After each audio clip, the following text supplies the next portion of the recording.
Well, welcome everyone to our closing keynote speaker for our Love Data Week this year.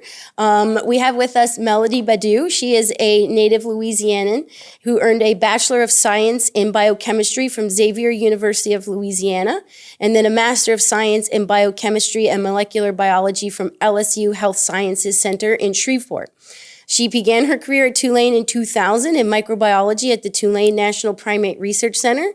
In 2002, she moved to the Center for Gene Therapy, where she studied mouse mesenchymal stem cells. Close, excellent. I was a biology major before I became a different kind of doctor. In 2005, Melody joined Eric Flemington's lab in the Tulane Cancer Center to manage the proteomics COBRA core. When the NGS Bioinformatics core was established in 2010, she transitioned into bioinformatics, specializing in processing and interpreting next-generation sequencing, or NGS, data. So she is currently the manager of the NGS Bioinformatics core, where she supports researchers across the Tulane Cancer Center and broader Tulane community, LSU, and the University of Florida in processing high-throughput sequencing experiments. Melody's interests center on data literacy, reproducible analysis, and helping investigators build confidence in meaningful engagement with their data.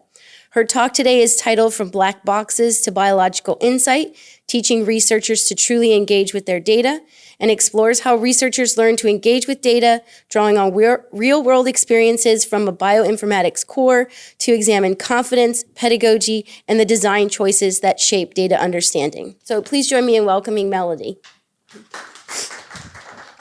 Thank you so much, Lisa. Thank you very much for that introduction. And so I'm going to begin doing a couple of things. First, I'm going to thank KP for the invitation, and I appreciate it so much. Before I get into my talk, I have this slide up here just so I can tell you a little bit about the bioinformatics core, a little bit more than what Lisa shared. So we're at the LCRC downtown, 1700 Tulane Avenue, next to St. Joseph's Church. We're on the 8th floor. And it's a room maybe a little smaller than this, fairly nondescript. There are a bunch of computers in my offices across the hall. But we've just been providing the hardware, the software, and the manpower to help investigators keep their hands on their data. And I'll talk a little more about that in the talk. But as of June of last year, we are now on iLabs. So anybody who wants help can access our service on iLabs. And the link to our iLabs site is on our website, waveseek.tulane.edu. This is the site I built. It's fairly unfussy and gives the facts. And reads really nicely on cell phones now. The first site I built was kind of raggedy, and this one's much nicer. So you can find more information about the core and about our resources, our publications, etc. waveseek.tulane.edu. That's where all the information lives, and we're at the LCRC downtown. All right, okay. Let's do this. All right, so I love talking about data. Oh my God, let me calm down. All right, I love talking about data, all things bioinformatics data especially. I love it. It's a treat to be able to stand in front of you and do this. This is a talk that I give like all the time, pretty much. I've never ordered it so nicely as I hope that I have for you today. But anytime there's a student or a postdoc or an investigator who comes in the core and they say, Melody, I found this data. I need you to help me download it. I need you to help me process it. I need you to tell me what it means. And when I'm ready to publish, I need you to write the methods for processing, okay? I give basically this talk when they come in the core and just kind of, hold hands and walk them through this. So it's a treat to be able to share this with you. What I observe and the way investigators engage with their data, how they learn from it, and what I learn from them. So I love to do this. When I said yes, yes, I'll do it. And when I was asked for a title, this is the one I gave. And so the first part from black boxes to biological insight. It makes sense. It reflects what I observe, the way that investigators engage with their data. They start with, well, what is this? Well, how do I open this? Well, what does this mean? To, oh, snap. This is a lovely list of differentially expressed genes. And wow, these are some, I didn't realize that those splicing alterations were going on, in my particular experiment. So it goes from really, I don't know what I'm doing, to goodness, this is, thank you. What else can we do? And when we're ready to publish, we'd love to have you as an author, to which I say, oh, thank you. Make sure you spell my name right. 2 D's, 2 O's. The title, the first part describes what I observe, the way that investigators engage with their data. And the second part, it speaks to an aspect of my job, teaching people. I mentioned early in the first slide that we're on iLabs. So we're you pay a fee and I'll perform a service for you. So there are investigators who don't wish to learn about this stuff. They don't want to spend the time. Here's my data, process it for me, please. How much will it cost? And I'll process it from tip to tail. When I say tip to tail, I mean from raw digital data to a very nice report with figures and quality control and graphs and Excel spreadsheets and all of the things. I was like, this is a pretty good title. That'll do. But then I started building the talk, and I was like, oh, snap. This is the one that I wish I had submitted. Because I think, same talk, this is a better title. Pedagogy, design, and learning from inside the core. And again, not just the learning that I witness from like students and investigators, but what I learned too. I was like, oh, this is a better title. All right, moving on. So before I get too deep in it, I want to tell you, which I think I just said, like I could give this talk without slides.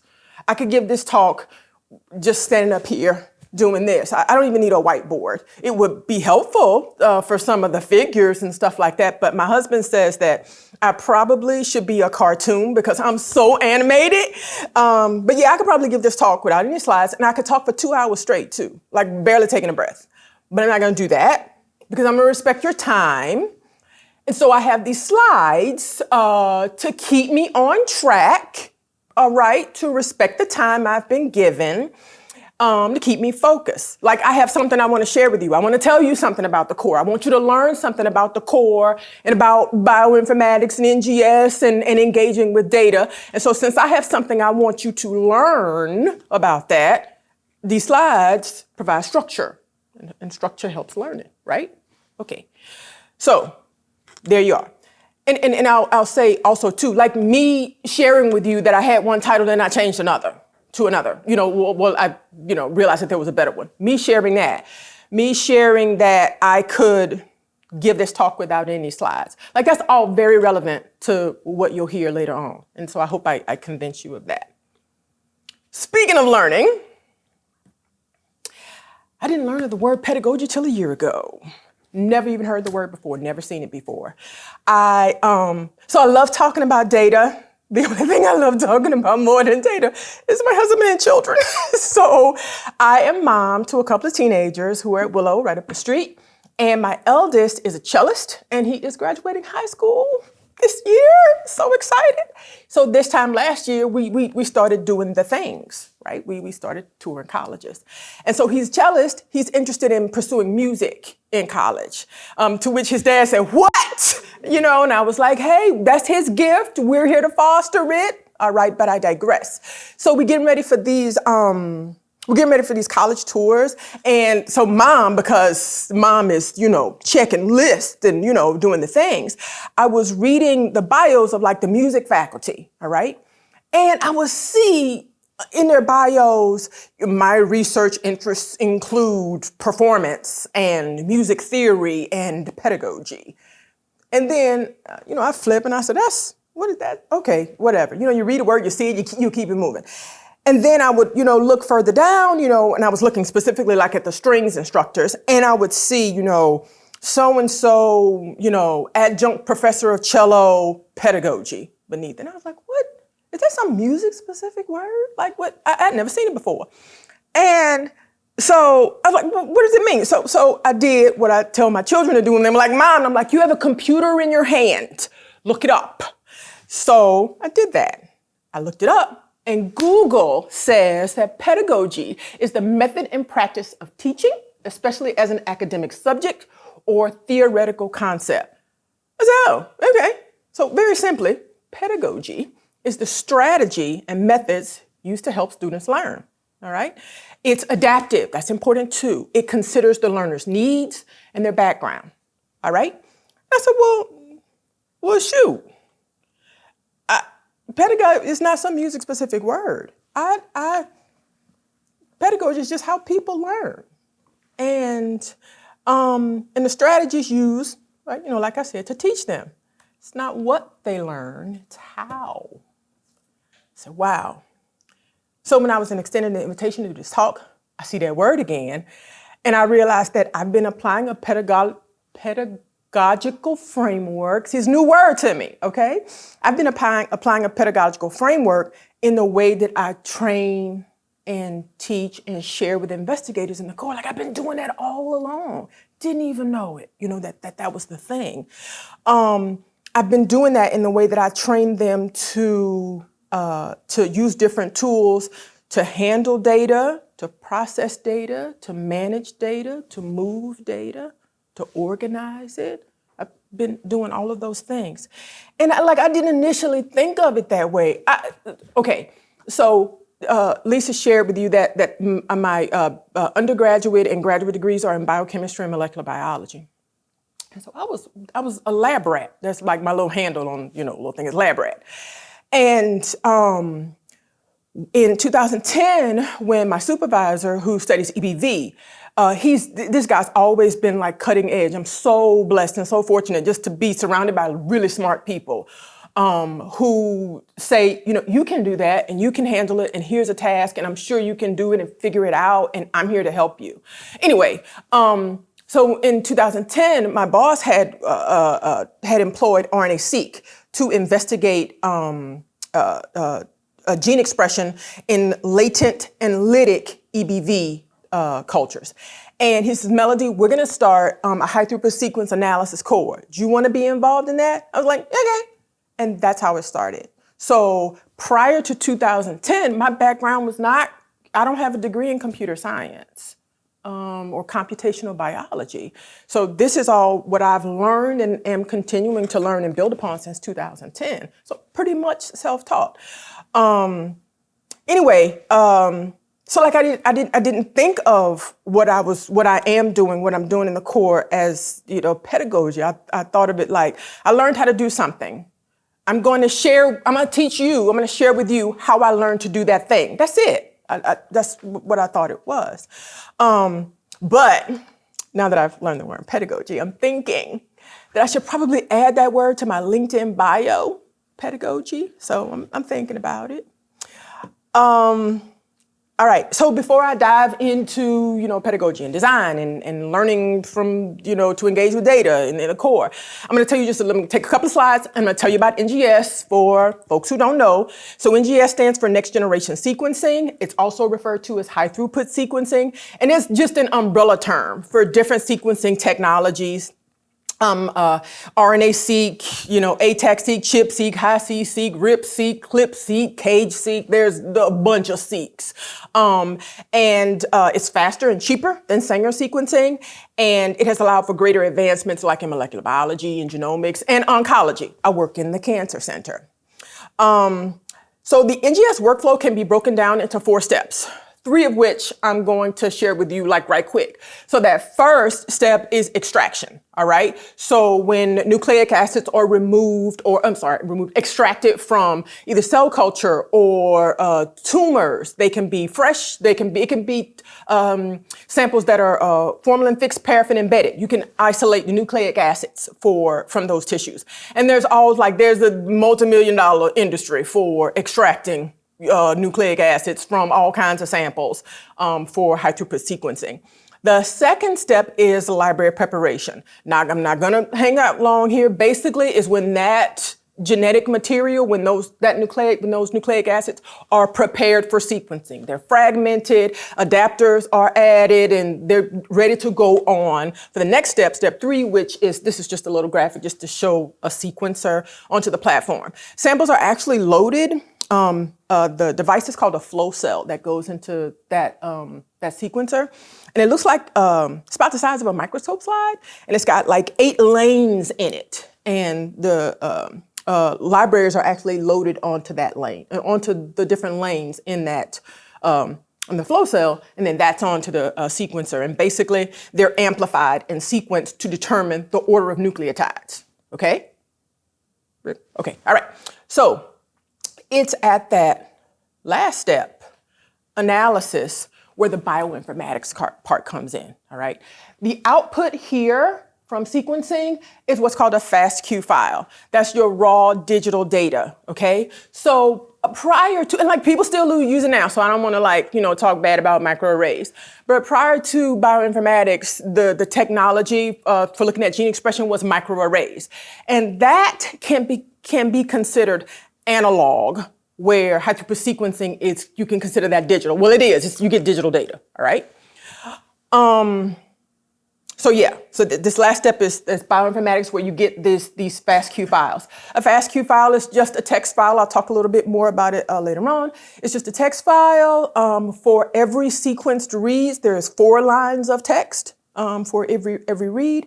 FASTQ files are usually delivered compressed, and they can be on the order of a few hundred megabytes to several hundred gigabytes in size. All right, so this stuff is hard to wield. If any decent RNA-seq, let's say from somebody's studying a breast cancer, and they have MCF7 cells. MCF7 is a breast cancer cell line. And they have MCF7 cells in culture, and they take 2 samples, 2 different culture, slow down. They take 2 dishes of MCF7 cells. One they treat with something, the other they don't. They harvest the genetic material, have those sequenced. Any decent RNA-seq experiment where you have like an N of 3, so 3 replicates for each condition. Minimally, there's going to be maybe about 50 gigabytes of input compressed.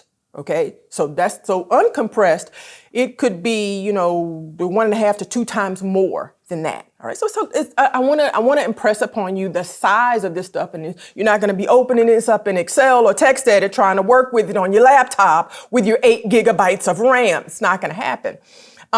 So yes, on to bioinformatics. So I told you a little bit about next generation sequencing, and this graphic, I just want to show you that it lists like the components of bioinformatics. It's computing. You need some hardware. You need some software to be able to process this data. It's managing the data. I just shared with you how large these samples are, and that's the raw data. So before processing, what's cool about bioinformatics and processing high-throughput sequencing data is that the size of your data start up here. With your raw data. As you move down with processing the data gets smaller and smaller, all right? And then towards the end of the processing, you don't have like a bunch of fancy files that you need fancy programs to open. You can open them with, TextEdit or Notepad or Excel. I wouldn't advise you do so, but you can, okay?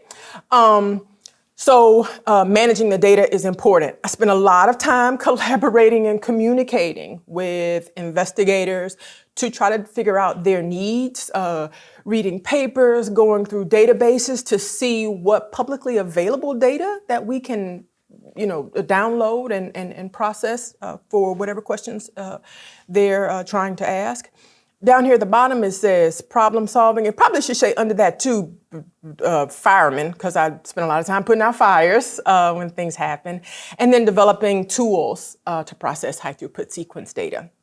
So again, bioinformatics combines all these skills to go from what is this to biological insights. Bioinformatics helps us give meaning to the data. I mentioned we started this in 2010. We started the core in 2010. So here we are 16 years later. And now next generation sequencing is a widely used technology among a lot of researchers. But believe me when I tell you that there are still significant bottlenecks that exist, even though the technology's been around for a while and everybody's doing some sequencing. Seek this, whatever. So the bottlenecks remain for investigators who aren't computer scientists, who don't know how to use the sophisticated programs, who don't know how to handle the data, who don't know how to manage the data. And so that's where I come in. I mentioned that we're service for a fee. Not only will I process your data, but we want to help investigators keep their hands on their data. When I first started doing this, I'll pause for a second. When I first started doing this, and actually there's a gentleman he's uptown. He had some sample sequenced. So he sent the samples off to be sequenced, and they did the sequencing and the bioinformatics processing of the data for him, okay? And he got like this 30-page report back. He didn't know what was going on. He was like, I don't even know what this means. He was like, we paid $3,500 just for them to process the data, not the sequencing. He was like, I don't know what this means. I don't know where to start. I don't know how to tease it out. And I don't know how he heard about us. This was in 2013 because we had just moved to the JBJ. I don't know how he heard about us, but he came over to the core. He was like, yeah, we got this stuff sequenced. I don't know what this means. And I processed that data all over for him. And believe it or not, so it was over the course of a year, we processed the data. And he emailed me like 2 weeks ago. He was like, yeah, I'm ready to publish. I was like, dude, that was 200 years ago. But what's so cool is something that I'm gonna share with you later on. Because of the framework that I had set up. Like I did not know that I was doing this, but because of what I had set up back then, I said, all right, I know we have his external hard drive here with the data. And he sent me an email very clearly with what he wanted. I went to my stash. I have a little file cabinet full of hard drives from back in the day when we had stuff on a bunch of hard drives. And I said, oh, that's it. And was able to connect it to my computer, go right in and go, yeah, that's it. Draft an email to him, and he was like, oh, okay, we'll have you, as an author on the paper. Thank you very much. 2 Ds, 2 Os. Spell my name right. So yeah. Now into the nitty gritty of it. So I talked about that the technology's been around for a while. I talked about that analysis at that portion in the NGS workflow, so extraction, library prep, sequencing, analysis. The analysis is where bioinformatics comes in. I showed you my first title, from black boxes to biological insights. So what's the black box problem? That problem is the situation where you have some input, you put it into something, out comes something, but that middle part is hidden from you. You don't know what happened. So in this instance, the input would be the raw data, the FASTQ files. The system that I would be inputting those FASTQ files would be a tool to align the reads to a reference genome, or if it's some organism where there's no complete reference genome, I might do something called de novo assembly, where I stick all the reads together to assemble a genome, okay? It might be where I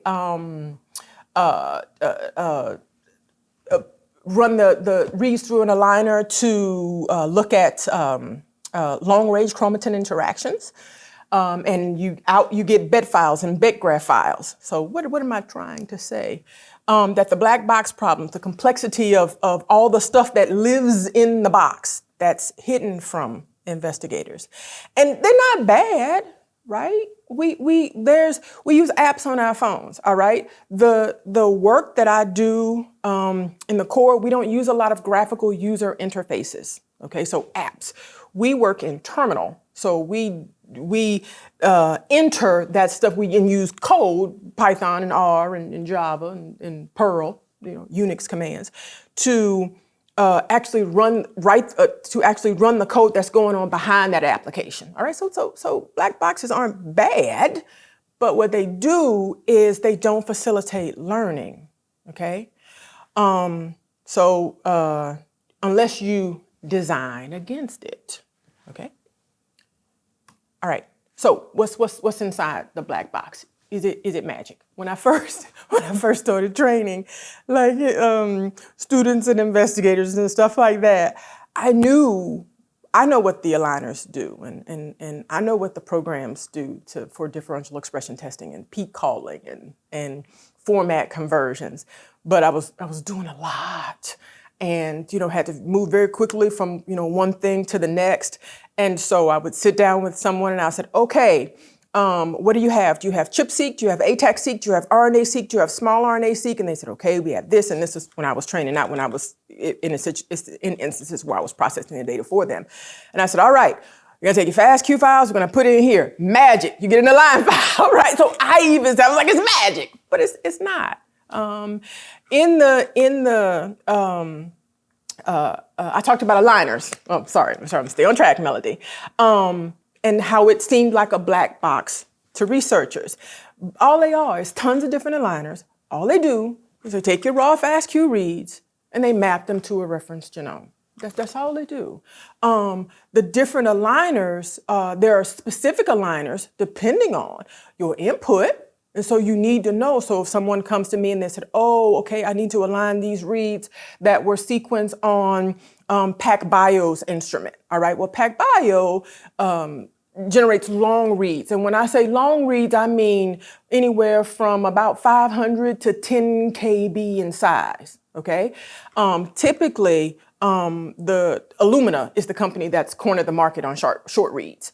And those machines are everywhere. And the length of the reads that come off the Illumina platform are anywhere from 50 to 300 bases. All right, so why am I telling you all this? Depending on your input, that determines the type of aligner that you need. All right, and so I said aligners they all do the same thing. They just map the reads to a reference. But what are you asking from your data? Do you just want to do differential expression testing? So you want to see from these MCF7s that are untreated versus these MCF7s that were treated with tamoxifen, what genes are increased, what are decreased, all right? If you just want to see that, well, then you can use this aligner called STAR. It's called Spliced Transcripts Aligned to a Reference. It's memory intensive. So if you trying to run STAR like, on your laptop or one of the desktops we have, it's gonna hog a lot of the memory from the computer. So you're not gonna be able to do too much else. And it's reasonably fast. If you are not interested in, I'm sorry, STAR is best for differential splicing analysis. If you are only interested in differential expression testing, so looking at differences in gene expression from one condition to the next, then the better aligner to use is called Callisto, all right? STAR aligns reads to the entire genome. Callisto is faster than STAR, uses less memory, but it only aligns reads to the transcriptome. So all of the RNA molecules, all right? So it's a smaller, think of the entire genome as a really big pond, right? Okay? And the transcriptome is much smaller that reference set that you're aligning your reads to. So it's much faster. So those are the types of things that I help investigators with when they come to me and they say, I'm trying to do this. So yeah, the aligner one chooses depends on the platform. Where were those reads sequenced? How long are they? What you want to explore. Do you want to explore alternative splicing? Do you want to look solely at differential expression testing? Do you want to identify variants? So where in your samples do the bases differ from the reference genome, indicating some type of mutation? Okay. Yeah, so inside the black box isn't magic. It's all the formulas and the algorithm and the code that's doing the things that you want to do. There. But that's not all that's inside the box. Inside the box is also pedagogy. It's what do you want to do and how do you handle it and the attempts and the decisions you make and interpretation and the questions you ask. That stuff's also in the box. And I'm going to circle errors because the way that I treat errors is a very intentional choice that I made. Again, I didn't even realize I was doing this, y'all. But the way that I treat errors is very intentional in the framework for teaching.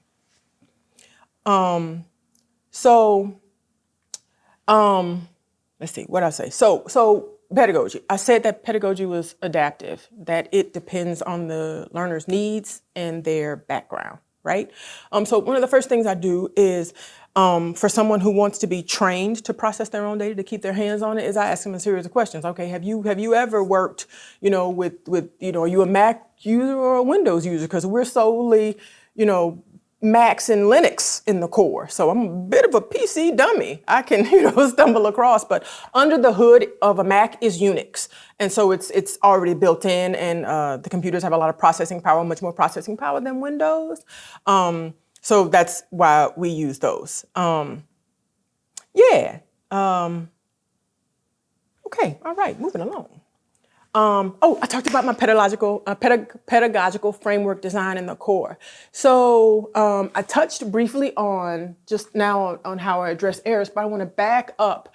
Earlier I said I could give this talk. I really don't need slides, but I have the slides because I have something I need to stay on track and I need to respect the time, and I'm doing all right because I need structure, and structure encourages learning, okay? And so the way that I've structured hardware, workflow, pipelines, the way that I teach investigators how to name their files and name their directories. And it might say, Melody, that's not a big deal. Oh, yes, it is. I just gave you an example earlier about how back in 2013, 2014, a gentleman came, and then 2 weeks ago, and I did some work for him, and then 2 weeks ago, he says, yeah, I'm ready to publish. It was because, number one, I kept the drive, but that when I connected the drive and looked at the folders, I know exactly what this is. I didn't have to pull and also I have like a file cabinet full of notebooks too. So I didn't have to pull my notebooks out. Everything I needed was right there, and I could look quickly at the way the directories were named and figure out what was done. So I was thinking about my future self, right? And so that's how I try to, when I train investigators about organization and management best practices. I talked about earlier how when you first start with these FASTQ files, that this data is huge. It's super important for if you're doing any high-throughput sequencing. Any data, any files that you can have compressed, compress them. It's really, really sloppy to have a bunch of uncompressed FASTQ files or SAM files milling about, taking up space, either on your external hard drive, either on Cypress, Hideki, right, on Box. That's sloppy to have those uncompressed files like that. So those are the types of things about organization and management. I mentioned earlier we work in terminal, so I don't use very many graphical user interfaces where you click a button and browse and drop a file. We don't do that. Everything we're typing in code, or we're running Python scripts or R scripts or things like that, right? So when you're working in terminal does not like blank spaces in the names at all. So if I were going to make a folder on my desktop and I were going to call that in terminal, and I'll call that folder Melody Baddoo, February 2026.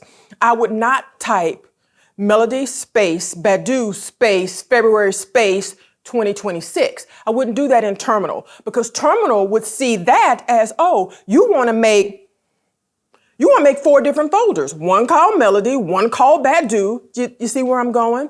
So those are the types of things. And so I say it now. It makes sense. But someone who's never done it before, who's not in the habit of doing so, y'all, especially like with people who, are brand new and I'm helping them along and something will go wrong. They're like, I ran the command, but nothing happened. And I'll go to the computer, I'll look at the terminal. Or if I'm feeling really lazy, I'll just log in from my desktop in my office. I'm like, this file, the file's not found because you're in the wrong place, or you never made this directory, or that's not the name, or there's a space at the end. And terminal sees that. You don't see it, but there's a space at the end of the name.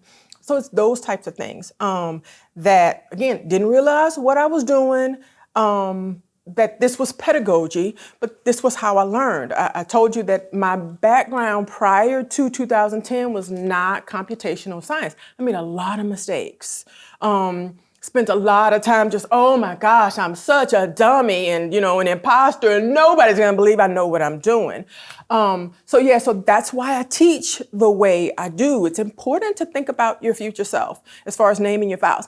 And then too, you might go down a path and this naming structure for these directories, this work. And then 2 weeks later, when you get your next experiment, or when you have to reanalyze the data using a different reference genome or something like that, you go, oh snap, maybe there's another way to do this, right? But I showed you that too, because I submitted one title, I started doing the talk, wait a minute, this one's a better title. So it's dynamic, change it. Take the time and fix it. Your future you will thank you for that. All right. Before I go on. So there's the way that I structure the hardware, workflows, and pipelines and those types of things. But there's also a really intentional design that I employ when I am training people. All right. And so there's the two things I want to, there's a lot. I'm painting with broad strokes because I don't have 10, 15 more minutes. So the first is interpretation. All right. And then the second is addressing errors. I'll talk about interpretation first. So most systems are not designed, I talked about that, to teach you. They're designed for minimal human input, maximum automation, and completion. All right. And so my little graphic here is this kind of the face of an app, a graphical user interface. And then you got some flow diagrams and some things going on in the background. That's behind it. You never see that, right?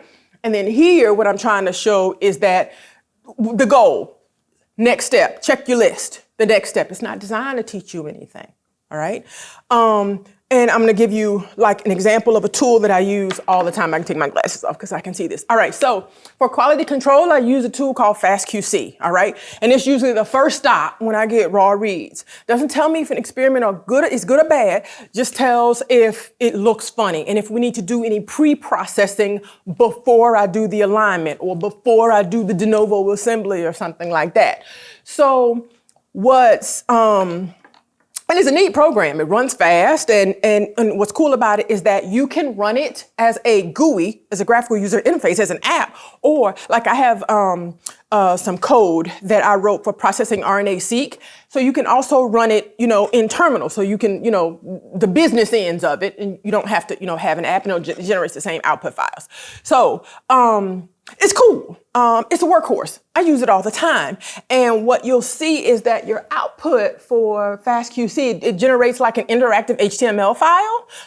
And what you get is these green, yellow, or red flags, okay? And the green means, of course, pass. All right, we can figure this out. The yellow is warning and the red is fail, okay? But there's no explanation about what any of that means, especially, so green, okay, right? But the warning and the fail, there's very little information you get about what that means.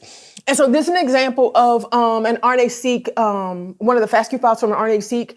So I invested, my supervisor who studies EBV, we have a PO1 large collaboration with some investigators at the University of Florida, and I'm on the grant. So when I process all their RNA-seq for the people in Florida. Gosh, I'm not gonna go there because if anybody wants to talk about it later on, I'm happy to. All right, so this is an example of one of the FastQC reports from one of the FastQ files. And so here we're at the per base sequence content module, which is right there. That's the first one where we get a warning, all right? And this plot reports the percent of bases called for each of the 4 nucleotides across all the reads, all right? And you have to know at what type of file to look for. So FastQC can process, can do quality control for any FastQ file from any platform, but you gotta know what to look for, all right? You have to know what to look for if those FastQ files are whole genome, so if it's DNA-seq or if it's RNA-seq, all right? And so for RNA-seq, here's the rub. So it says here, we get a warning, all right? And we can probably figure this out. That is, the warning is probably due to this foolishness right here, right? But here's the rub. For any RNA-seq that was generated where the libraries were prepared with the library prep kit, the TrueSeq library prep kit, they use random hexamers at the beginning. So it'll always fail, all the time. But they don't say that. So an investigator will see that and think, oh, do I need to trim the first, 10 to 15 bases? No, that's par for the course. That's what it looks like.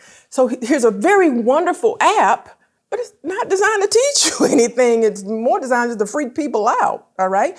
Some of those, when, the fails, so what is the per base N content right here? If you see a red or a yellow X right here, like, pay attention to that, all right?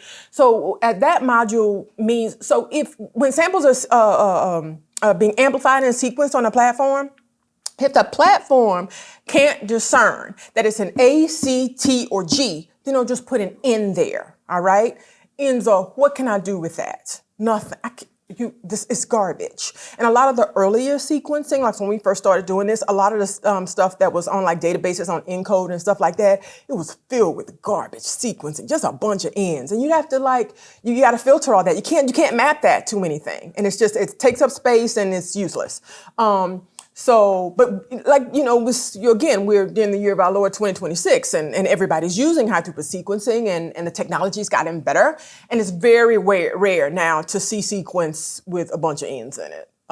But if were I to see that for this module, were I to see a warning or a fail, I would make a beeline straight to it and try to figure out what's going on, all right? So that part about it, is informative. But I know about that, right? Okay, because this what I do. So what am I trying to say? Long story longer. The design impact is that the flag shows you the problem, but it doesn't tell you how to fix it. It doesn't tell you anything about it. You don't learn anything, okay? All right. So I told you about what most systems design for, and I gave you an example of a real tool that I use all the time, all right? I talked earlier about interpretation as far as of one of the intentional design choices that I make. And it's important to realize that even though the digital data that comes off your sequencer is basically a text file, you can't treat it like text files like we're used to, right? So if I had a list of all the grades for the G-Chem course, from 2017 to now, right? Yeah, you open it up in Excel and, sort and filter and do whatever, right? But you can't do that with NGS or bioinformatics text, even though they're text files. You need specialized tools for handling those, all right? And the clue, even though these are all this stuff, these text files, all right? But the clue that you probably shouldn't open in Excel is the extension, right? .fq stands for .fastq. You'll also see .fastq, all right? The .gz means it's compressed binary. I can take a peek at a binary FASTQ file in Terminal, but it looks like gobbledygook, so it's useless. So the key here is when I'm working with a student, when I'm working with an investigator, is telling them, yeah, this is basically a text file, but these are the different tools that you need to process this or to handle it or to take a peek at it, okay? So yeah, part of what I do is teaching people to recognize that this stuff looks different than what they're used to seeing. I'll go back to this slide, just a general reminder, most systems aren't designed for learning. I think I've pretty much covered that, and it's obvious when you think about it. It's not a flaw in apps. It's a plus that we can move quickly and I don't have to write code, right, to log into my bank account. I don't want to do that. I want to use the app, right? So it's not a flaw. It's a plus. But it's just not always conducive to learning. And it's like that makes sense. It's kind of like, it's dark at nighttime, right? Of course it is. But it's, when you're working with one of these systems that isn't optimized for learning and you're met with an error, like it still surprises us. Like, well, what happened, right? So what I try to do is overcome that and design around that in the core. And one of the ways I do that is how I address errors. I told y'all earlier when I first started doing this, I made a lot of mistakes. Oh my gosh. And I had to learn how to interpret errors. So say for Excel, and I'm going to talk about Excel in a minute, a computer's pretty stupid. It's only going to do what you tell it to do. If you tell it to look for a file in one place and that file is not there, it's not going to say, I'm sorry, I don't know what you're talking about. And a lot of times a little fun experiment I do, especially when I'm training like graduate students because they're so eager and, and undergrads and stuff like that, I will sit at the computer and I, give my little spiel or whatever and point them to some resources. I said, okay, I'm going to drive and I'm going to step you through this. And then I step back and I said, all right, you drive. All right. I said, I'm going to tell you something. I said, I'm not trying to be ugly. I said, I don't want you to think I'm being mean. I said, but I might let you mess up. I said, and I'm not trying to be ugly. I said, I want you to get used to seeing that error, not freaking out about it, and knowing what it means, knowing how to ask the next question so you can overcome it. And so no such file directory is common. It's common. You're in the wrong place. You put in the name of one file or you misspell something, computer is not going to say, well, R sometimes does this, which is cool. You can type in something and R will say, did you mean to do this? So I like that about R. But if you're just running like in bash, it's not going to say, did you mean to say, January 2026 instead of January? It's not going to do that. All right. It's just going to say error, file not found. And so what's the computer telling us? You asked me to do something and whatever you asked me to do, I can't do it. All right. So what I try to do is I try to force the next question. And so that's why I sit back and go, all right, I might let you mess up, and they always do. I chuckle every time. But what does that mean? That file not found error. What does that mean typically? It means that you're not in the right place. You thought you were in one folder, but you're not. It means that maybe you ran a command and the file you thought was generated wasn't generated. Or maybe it was generated, but in your command, you told it to go somewhere else, right? Not the right place. So what do? Does the file exist? Are you at the place you intended? Breathe out. It's cool. We'll figure this out, all right? And then I know over the years, I've learned some neat little code to do a find file type. There it is, okay? So it's not mysterious, right? You get comfortable with the error, and know how to deal with it. So I'm not trying to teach you necessarily how to fix it. I'm trying to teach you how to think about it the next time you see it, all right? And this is part of the workflow. This is part of what I do. And what happens when you, like I just said, when you stop seeing this as, oh my God, I messed up, I failed, feeling a little bit defeated. You're like, oh, okay, this is how it is. I can figure this out. I can do this. And then if you can't, they come across the hall. And if I'm feeling like I need some steps, I'll get up and go over and do it. If I'm not, I'll log in from my computer and see what's going on. Yeah. All right. Getting close to the end. I'm wrapping up. So what does this mean in the core? It means what I said earlier, that we're not just a service. You pay me and I'll process your data. But it means you can come and learn, and I can learn. Every time, y'all, every time I get a new project, and it's like being in my favorite class in college. There's this lady from, an investigator from downtown, and she's doing a really, really interesting metagenomics study. So she's investigating changes in the gut microbiome in animals that are preclinical, not preclinical, in normal or wild type animals versus those that have Alzheimer's disease, right? And the last time I did any metagenomics, y'all, was 2014. And so she reached out to me. She said, I got your name from such and such. They said you did some RNA-seq for them and they were very, very happy with it. And they said you could help me with this metagenomics.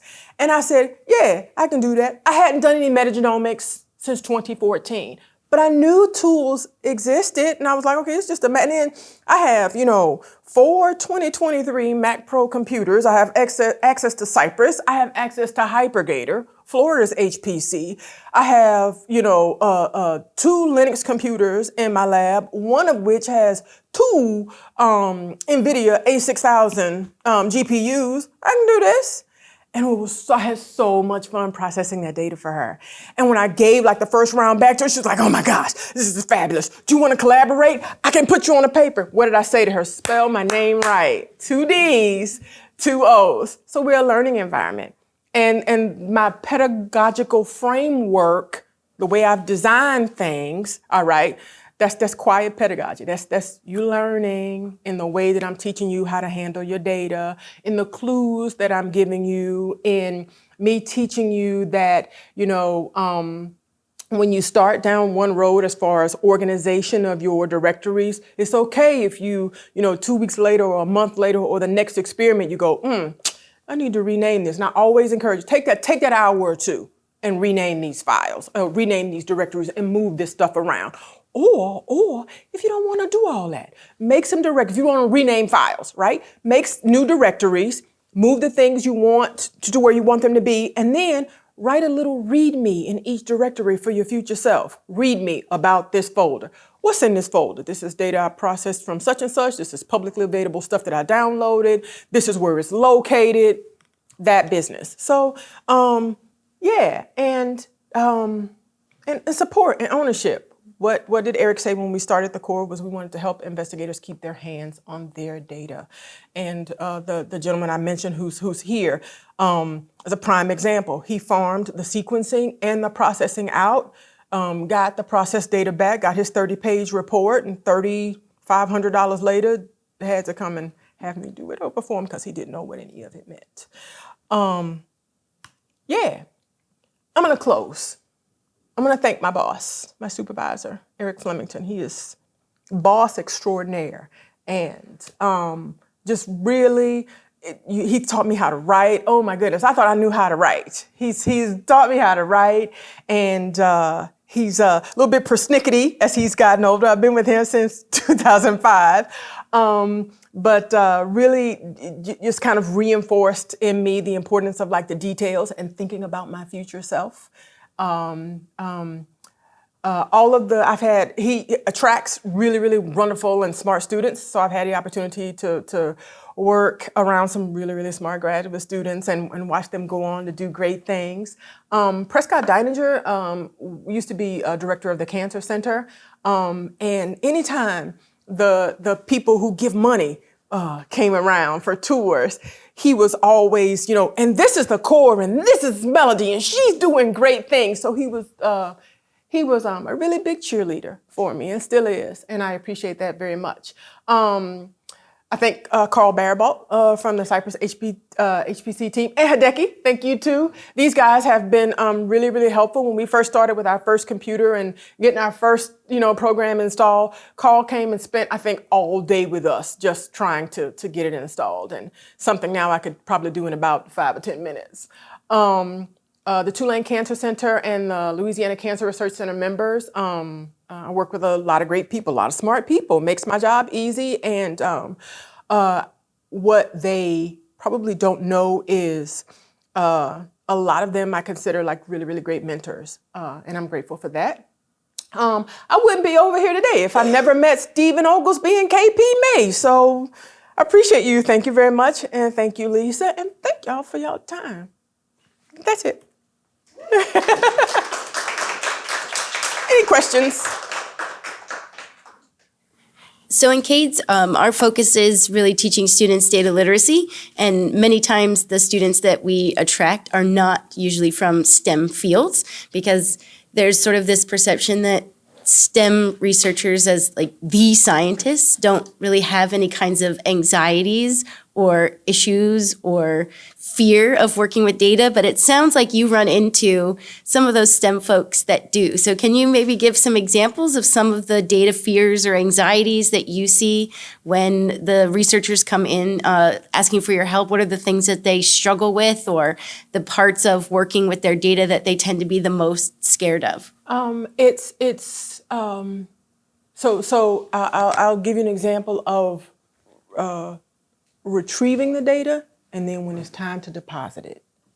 There's a lot of anxiety I see at that point.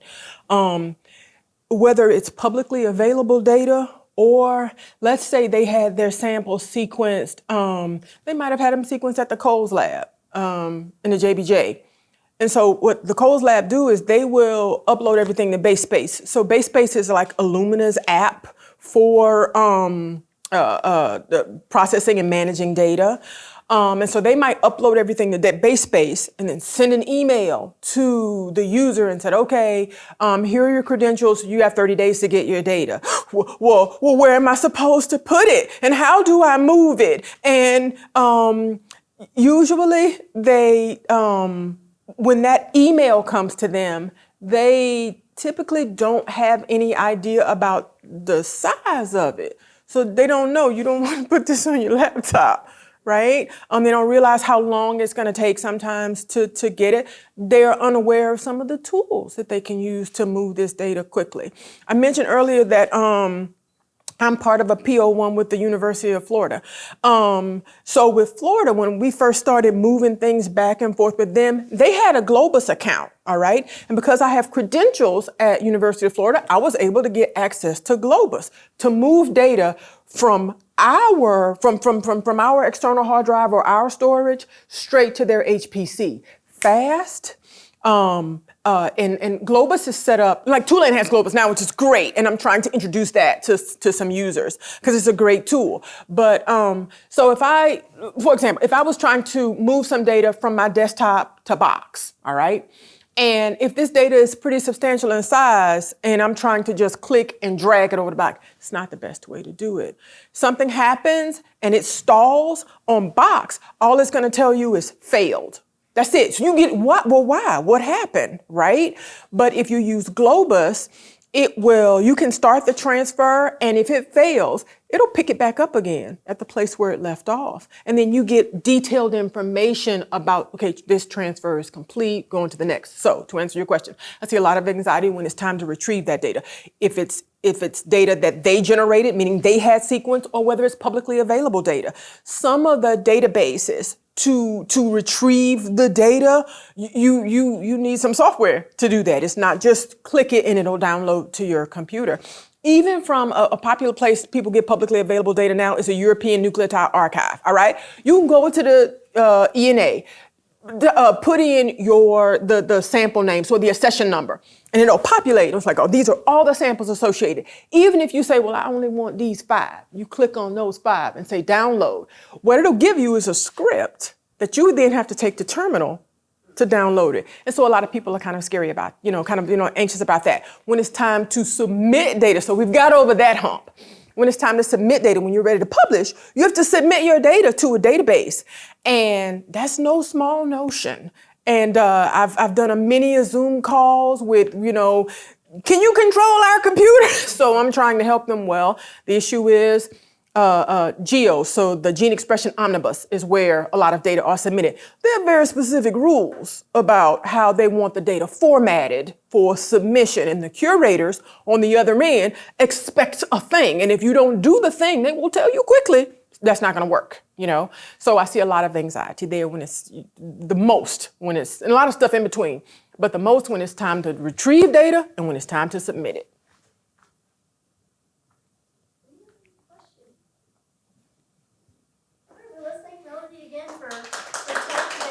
Thank you. Thank you so much.